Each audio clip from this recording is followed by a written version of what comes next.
What's going on, YouTube? So this is going to be the first video in a new series I wanted to do where we go through each of the base classes and we go through their archetypes and we kind of theorize or theorycraft what we think they could be.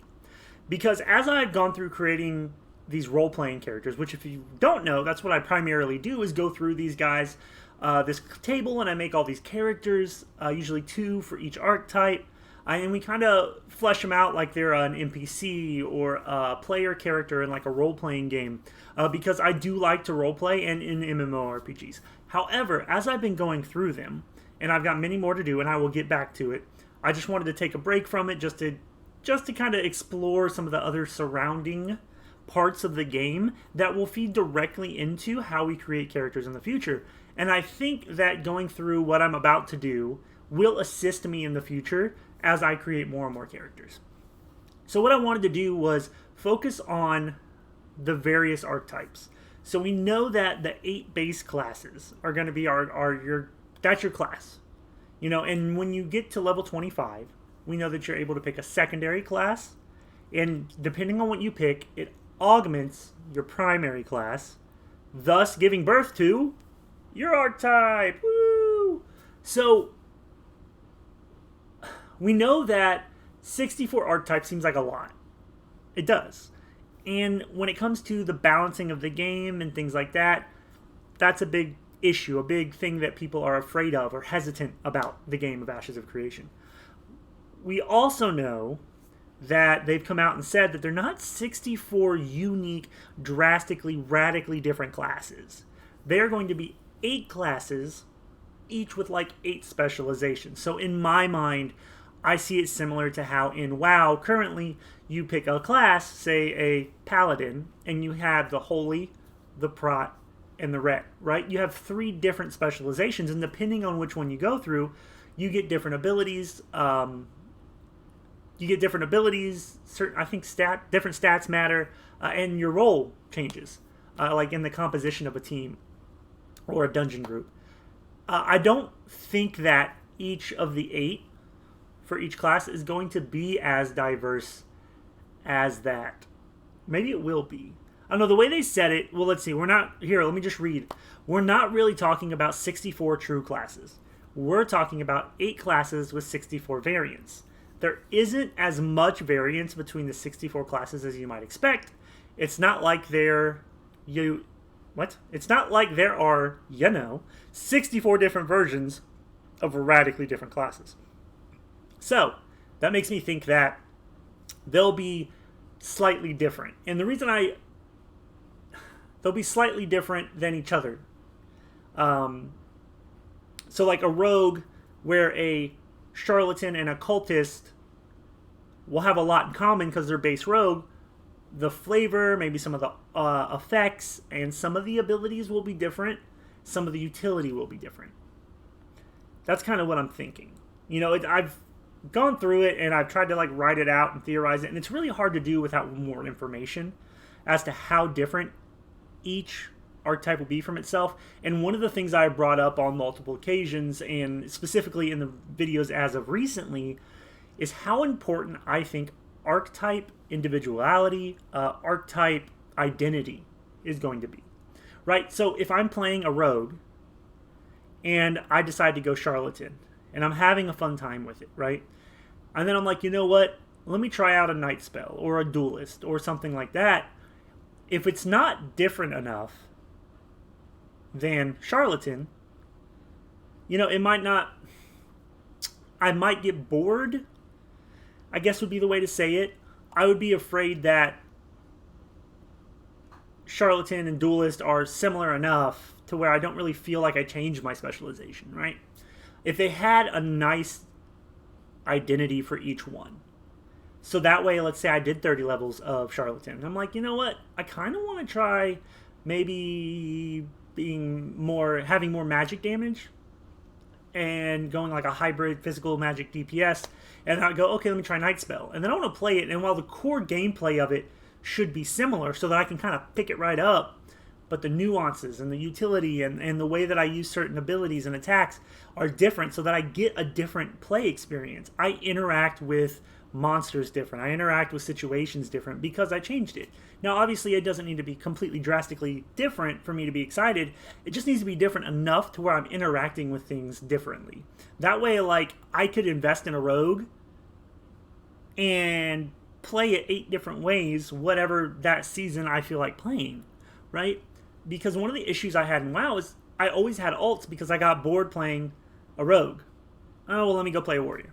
Okay, I've gotten bored playing a warrior. Okay, let me go play a warlock. I got bored playing. You know what I mean? And so I had all these alts, and then when you get into a bunch of alts, you know, then you're trying to level them all up, and then you're trying to gear them all out, and then you're trying to blah, blah, blah. And we know that Ashes isn't necessarily going to be like alt friendly. You might have 2 characters, but there's a lot of progression to go through. Anyway, that was a very long-winded explanation. What I want to do in this new series is to focus on one class, base class, and then go through all of their iterations of their archetypes and theorize what they are, theorycraft what they are. Because if we can construct, even if it's wrong, like not what they're going to do in the game, but if we can theorize or create our own archetype identities going through these tables, then when we start rolling the random characters to create on the role-playing section or the role-playing videos that I do, then we'll have a little more something to go off of. You know, if I'm like, oh God, what am I going to do for a Hawkeye? I have no idea. And then I can kind of reference back to our videos and be like, oh, that's right, I did say that a Hawkeye could be like this. Okay, well, if that's the case, then this character could be this. So that's what I want to do. So let's just dive into it. I'm going to go with Rogue because while I was recording this on Twitch, we had a customer. I can't get out of work mode. We had a viewer come in and ask about Charlatan in particular. So we're just going to go down the Rogue one. I'll try to be relatively quick because I tend to ramble at the beginning of this, so we'll see what we can do. All right, so Rogue, we're going to start right here. So Charlatan, it's where Rogue and Bard intersect. Now my idea for a Charlatan was incorporating the auditory? No. The verbal side of a Bard for a Charlatan. So if you look up the word Charlatan, it just means somebody who's faking, like they're faking it till they make it, I guess would be like the urban way to say it. The urban dictionary way to say it. Boy, I'm all over the place, guys. So somebody who lies, isn't what they seem, things like that. So at first, my first iteration was perhaps they have bluffs, like, oh, I bluff here, but then my next attack hits for more damage, or, you know, then I started thinking about it. I was like, well, if that was the case, it feels like that could easily roll out of control to be one of the better archetypes, simply because anything that allows you to then do more damage, or anything that would allow you to crit more frequently and things like that, you know what I mean? So I ran with that idea, and what I came up with was like a bluff stack. Now, how this would work, I'm not entirely sure, so I'll just tell you the thoughts I had behind it, and maybe you can decide or expand on my thoughts and put them in the comments below, okay? So from a Charlatan, I thought they could build up bluff stacks, either for themselves to use as like almost like combo points, but then I was like, well, maybe it makes more sense to build the bluff stacks up on your opponent, whether it be a player or a mob, because then it allows counterplay, where they could dispel, you know, maybe if they use dispel, it drops anywhere from 1 to 5 bluff stacks, or, you know what I mean? Because if it's just something I build up, like combo points on a rogue and WoW, you can't interact with me. Once I get to the threshold that I need to get to, I can do the thing that I want to do. It doesn't create an interactive playstyle. And for a game that wants to be PvP centered, I don't know if PvP centered is the right way to put it.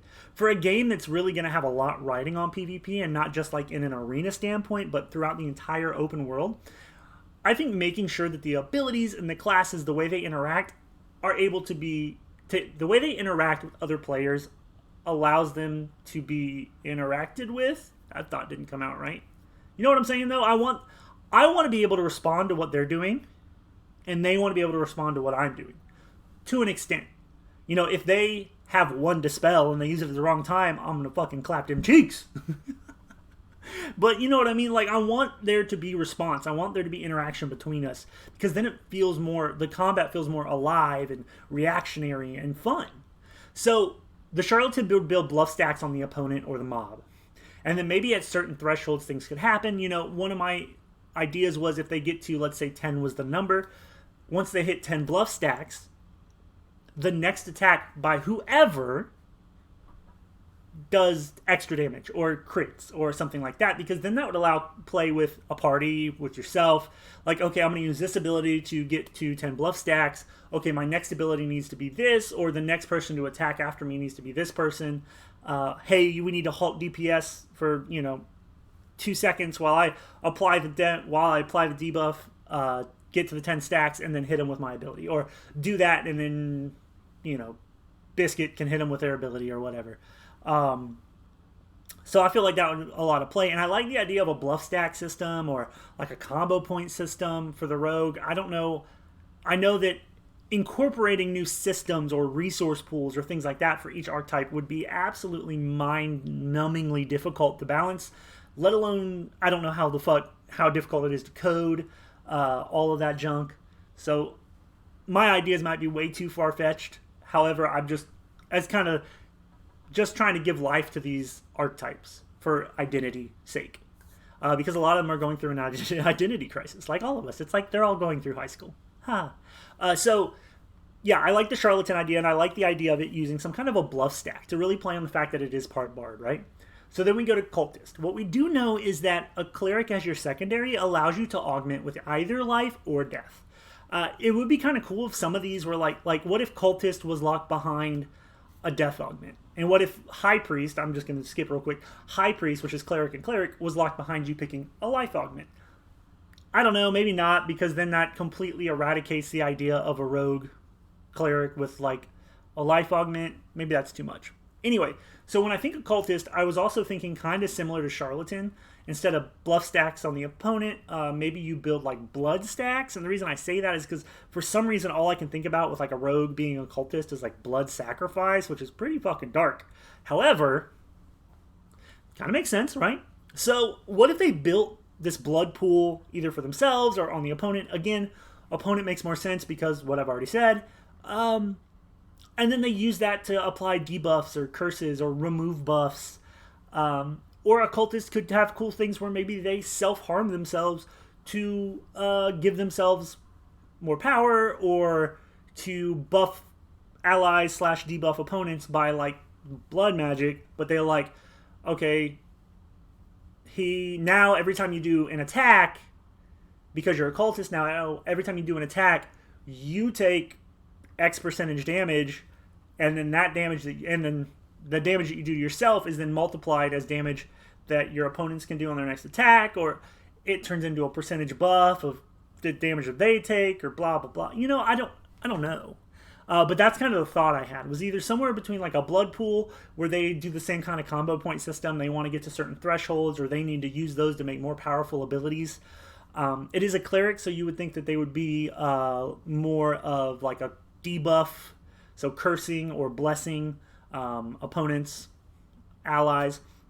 But I think like a blood pool would be really cool. But then again, that's another resource, so it might be too much trouble, or more trouble than it's worth. Okay, so let's go to the next one, which is Duelist. So when I think of a fighter intersection, I think that your weapon pool opens up. And I may be wrong about this, but I feel like they always say that any class, race can use any weapon. So that kind of takes the idea from me where a fighter would open you up to being able to use any weapon. However, what I don't know is if, like, a rogue, maybe they have better stats, or they have like a passive ability in their skill trees that gives them bonuses with certain weapons. Sure, you could use a hammer or a great axe as a rogue, but in your skill trees, you get a lot more bonuses if you use one-handed short swords or daggers or things like that. Maybe a fighter, if that is a thing, a fighter would allow you to apply bonuses to a wider variety of weapons. That could be neat. Although, because now I can't stop thinking about a Rinkai rogue who sneaks around with a fucking battle axe. Be like, shh, I'm gonna silently just fucking crush them. That would be kind of funny. Anyway, so that's what I think. I also think that maybe Duelist could also modify how the rogue blocks. So I went into this in a different video that I posted about how I think that they could make a better blocking system over the whole game, and then modify how block works in different archetypes and classes in order to create a more interactive and a more advantageous reason to use block, because why block when you could just not take damage opposed to taking reduced damage by dodging? I think if they make blocking more advantageous, whether it's tactically speaking or utilizing skills and abilities of various classes, they can modify block on an archetype basis. I think that'd be really cool. And this is one of those instances.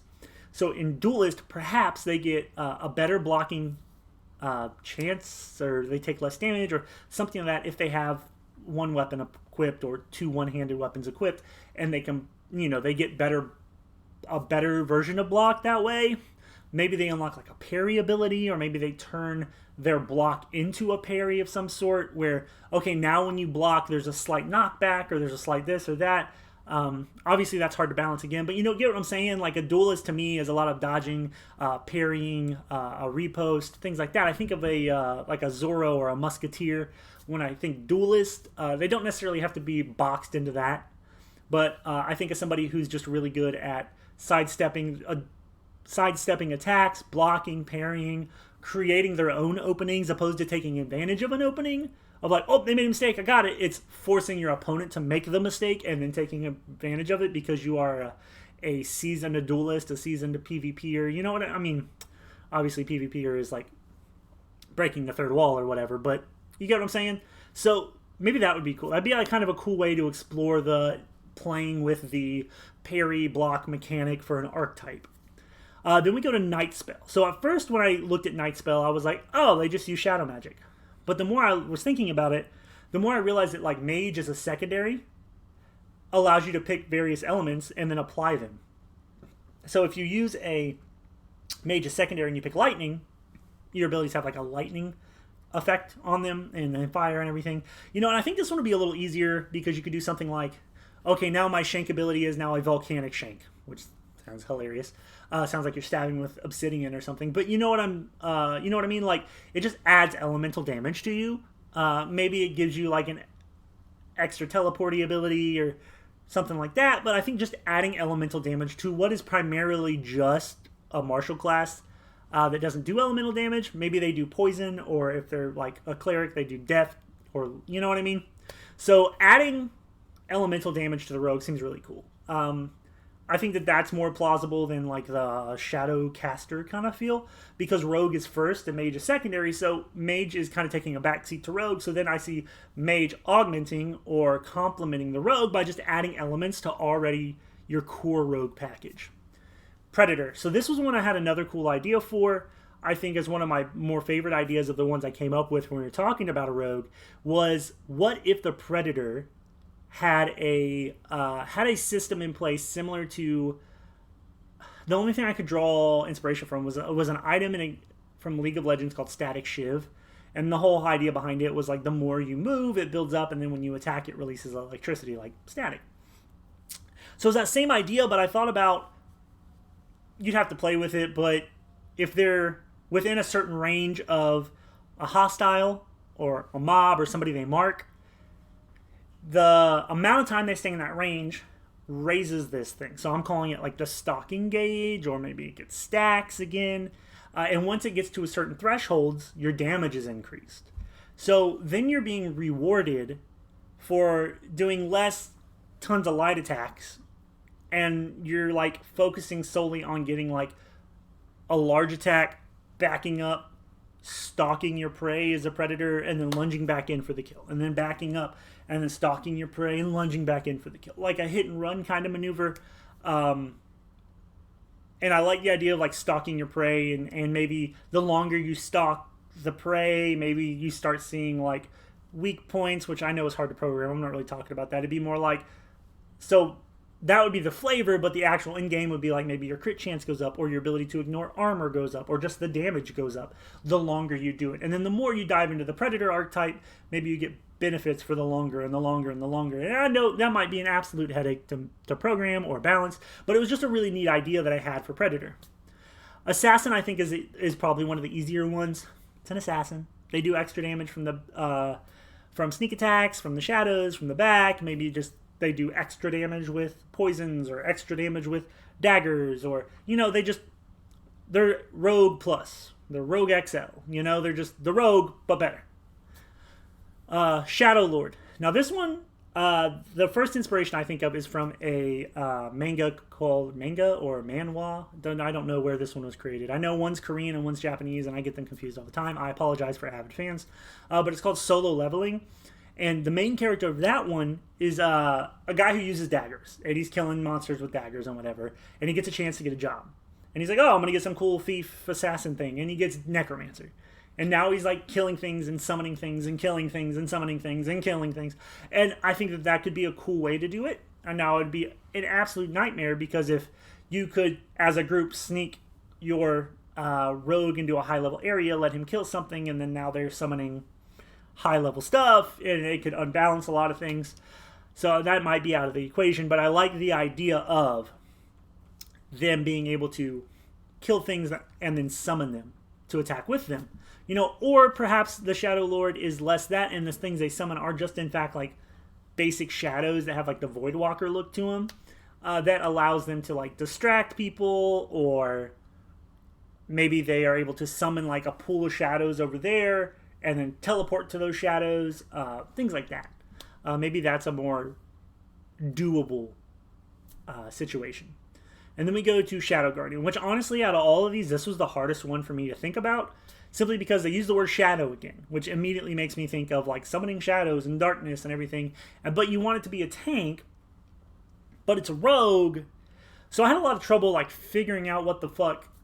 So what I ended up with was, when you make a tank in Ashes of Creation, you actually you can make a crowd control tank, I think just like a regular shield tank, and then an evasion tank. And I think, obviously, evasion tank is where you would be with this. And thinking about shadows, I was thinking they conceal themselves in shadows, maybe giving percentage miss chances to your opponents, right? So you give percentage miss chances to your opponents. Oh my gosh. Here I am just like fucking rolling.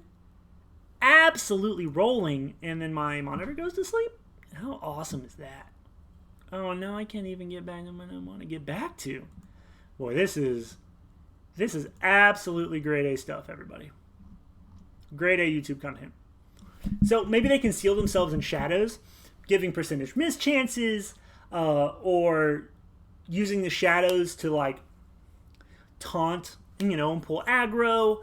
Maybe they use shadows as like summoning doppelgangers or shadow doubles in order for them to attack, and then allowing you to, not get hit. So it'd be a really cool kind of increase to a evasion tank with diversions and things like that. Almost like a displacer beast, if you've ever played like D&D or games that have that in it, where they have percentage miss chances every time they attack. Perhaps that's kind of the idea behind the Shadow Guardian, is taking the natural dexterity of a rogue, using that as like an evasion style tank, and then using the shadows to obfuscate their ability or their location, creating miss chances, things like that. So that would be a really cool way to do that. All right, so I kind of ran through those. I might have talked a little fast or talked over myself. I apologize. I just didn't want to waste any more of you guys' time. However, I think that going through this for each primary is going to be fun, because I do like doing it. I do like thinking about these things. Two, again, it's kind of building a basis for all of these archetypes for me to then build the role-playing characters on top of. So, stay tuned. I'm going to do the other 7, and then we'll get right back into role-playing characters. I do think that any feedback you guys have, if you want to put down in the comments, that would be great. That way we can kind of talk it out. Maybe you have a better idea or a way to develop an idea that I had. And I know that putting all this effort into something that's not even out and we don't have information in seems silly, but for somebody like me who already is just creating characters out of very little, this will assist me on the days that I can't quite get my brain to connect the dots, or I'm not as creative that day as I am other days. Having these kind of in the bag and already done and already theorized and theory crafted will assist me in creating characters in the future. So I hope everybody enjoyed it. Thank you for sticking around if you made it all the way to the end. I think this is where you're supposed to do stuff for YouTube. So like, subscribe, comment. Yeah. And thanks, guys. Have a good day.